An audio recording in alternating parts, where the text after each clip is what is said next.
So there's been some stuff going on, and I'm a big fan of transparency and sharing what my struggles have been or what they are. But I wanted to wait a little bit to open up about this until I kind of worked through it a little bit. And I'm very fortunate that I do this type of work with people all the time. So it kind of helped me work through what I'm going through also. And I really want to share this with you because if you're going through something similar, it could add some insight or some wisdom or even guidance into what you're going through as well. So, for those of you, if you're new to me, welcome. I'm Dan Candell. I'm known as the Anxiety Relief Guy, and I specialize in helping high achieving individuals have more good days than bad days, have more wins than losses, and have more breakthroughs than breakdowns. I do this by using what's called my subconscious synchronization method, where I work with your subconscious mind, your nervous system, and your body so that way you can achieve even more. If you're not new to me, if you are a veteran listener, you've been listening to me for a while, it's great to have you back as part of this conversation.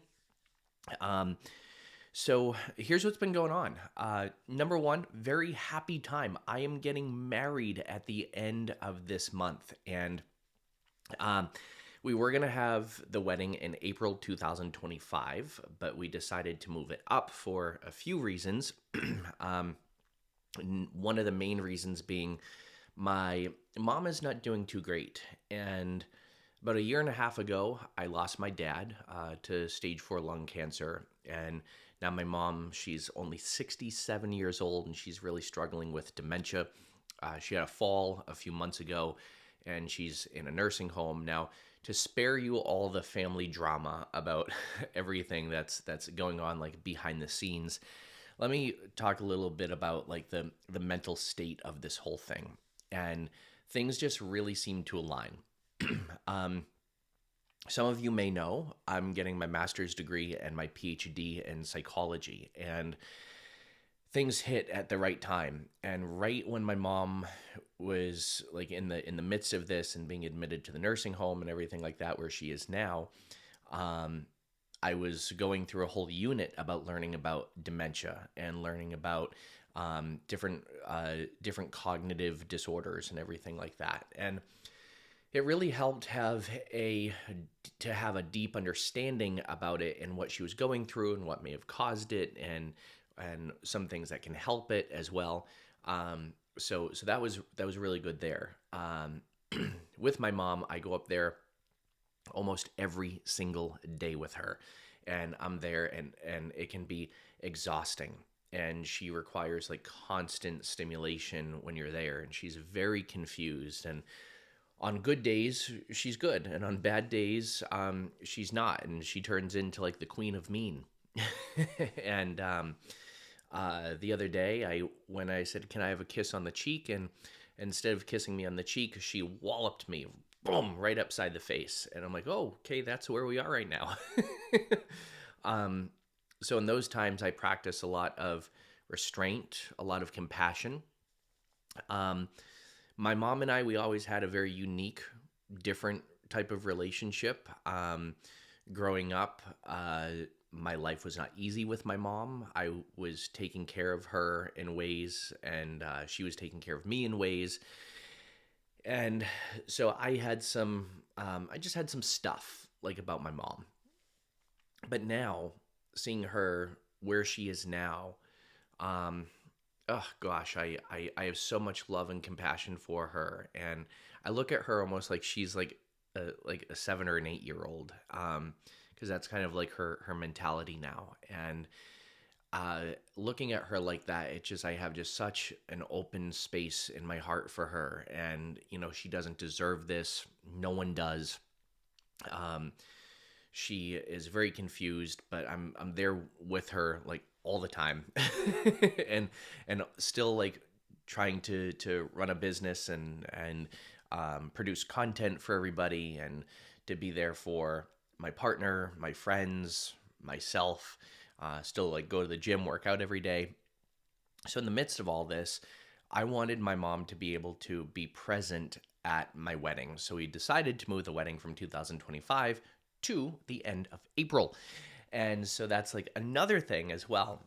And some things start to happen recently where when I would um when I would think about the wedding, what was supposed to be like this really happy experience and this happy time in my life, I would just have this visceral emotional response and I would cry. And like every time I thought about the wedding, and it was very difficult to get things done and to plan the wedding because like every time I had to pick out music, I'd cry. Every time I'd have to think about the flavors of cupcakes, I'd cry. Every time we'd think about the guest list, I'd cry. And I'm like, what the hell is this? And it took me like a few weeks to really process through those feelings and figure out like what the hell it was. And I realized I'm like my wedding, which is supposed to symbolize this really happy time for me, is actually a symbol of sadness. And one of the reasons why is because knowing that this is the last thing my mom is ever going to be able to share and to go through and to experience was really really difficult for me to handle.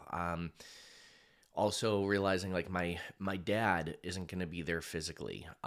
Like he'll be there spiritually 100%, but he's not going to be there physically. That was also very hard. There's also some other losses that I'm going through in my life as well, or transitioning periods that I'm going through in my life as well. And it was the wedding, which was supposed to be a really happy time, started to take on the energy of a sad time. And it was getting very sad for me, and it was getting just like a lot to handle. So this is what happened. I Because I'm a hypnotist and because I work on people's mindsets, I knew after like I worked through it. It took me about like 2 to 3 weeks to figure out like what this sadness was connected to, and then I figured it out. And I processed it and I worked through it. And then I started to reframe it. And instead of saying it's going to be a sad event, it's going to be a very special event. Like it's going to be very special that my mom gets to be there and I get to have her there. It's very special that we're going to have a memorial for my dad there. In fact, it's going to be a Harry Potter themed wedding. Now, regardless what has been going around online of what Professor Sprout has said about people that have Harry Potter themed weddings, to you, Professor Sprout, I used to love you, and you know what? You do you, Cupcake. And if you don't know what I'm talking about, just type in anywhere online, Professor Sprout and Harry Potter weddings, and you're gonna see a bunch of shit that she spewed out about what she thinks about people who have Harry Potter weddings. But Harry Potter is my mom's favorite movie, or they all are her favorite movies, and so it's just gonna bring back like so much for her, and she gets to like have that sense of play, and we also get to have that sense of play too, and it's just gonna be a magical experience. So I had to really reframe it from sad to special and magical. My best friend is officiating. That is so special. My mom's going to be there. That's so special. In memory of my dad and my partner's grandmother, we're going to have a wand raising ceremony during the reception. So all of these things are just so special, and they're so magical that we get to share these moments with one another. And as I'm going through that, I then looked back at some of the comments I was receiving on social media when I posted that my partner and I got engaged. And I didn't realize like how many bigots and assholes followed me. And because I got messages from people that have followed me for a long time, they're like, we're unsubscribing, we're unfollowing you, we want refunds from everything because this is disgusting that you are marrying someone of the same sex. And I'm like, oh, here we go. And to me, that was just like in response to the last video. So if you haven't watched the last video on my YouTube channel, go and watch that, because it's there's like a piece about that in there where when people self-select themselves out, it just opens up so much more energetically for more space for people that you have mutual admiration and connection with. So I when I posted the engagement, I got a lot of like backlash from people, to the point where like my friends were concerned.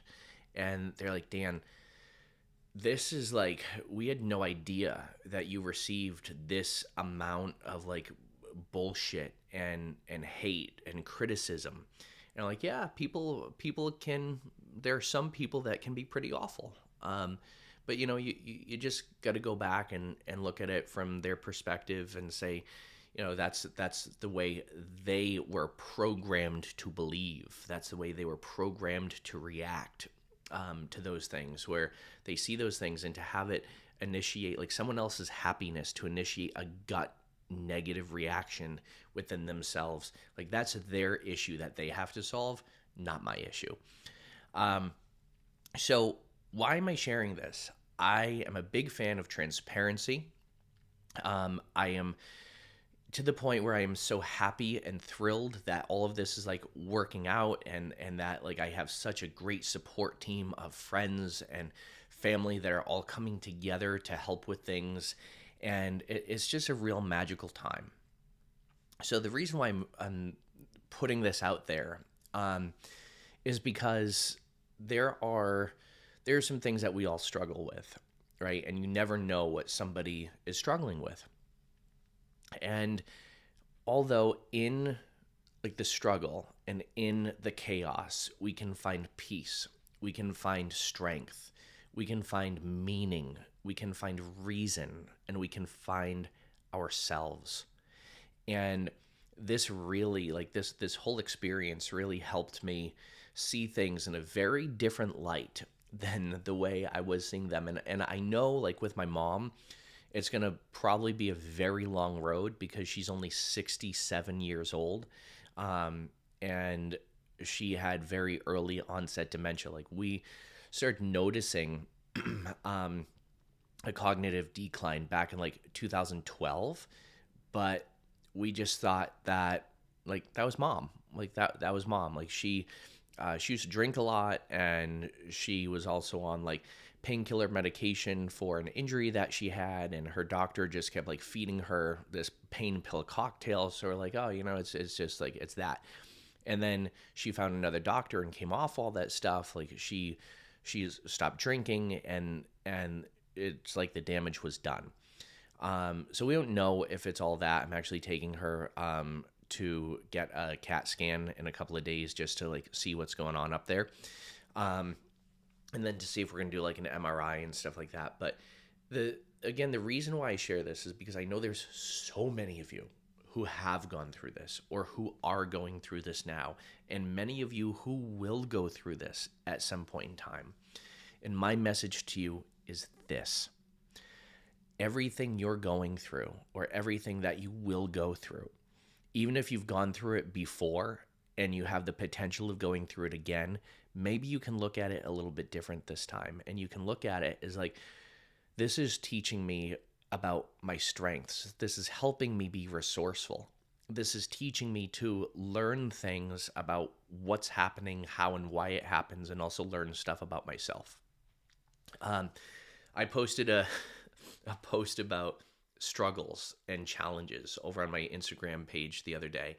And it was something like, when you're struggling with something, like many of us try to avoid struggles, but instead of avoiding them, that's what causes like anxiety and stress and panic and overwhelm. Instead of trying to avoid them, why don't we open ourselves up to choose some positive struggles that we can feel good when we solve those challenges or solve those problems or move through those struggles?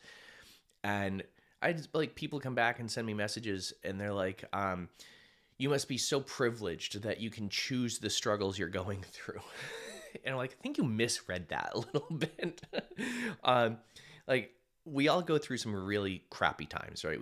We all go through really like emotionally triggering times and events, and we all experience struggles and problems and chaos, and sometimes we lose ourselves in that chaos. But when we also like balance it with challenges that we can embrace and take on, we feel so much better. In fact, one of the challenges that I started taking on recently is baking all forms of sourdough bread. My best friend gave me a sourdough starter. I'm like, what is this? Like, a yeast infection in a glass? Like, what is this? And then it started to grow and it started to grow. And I'm like, oh no, what do I do?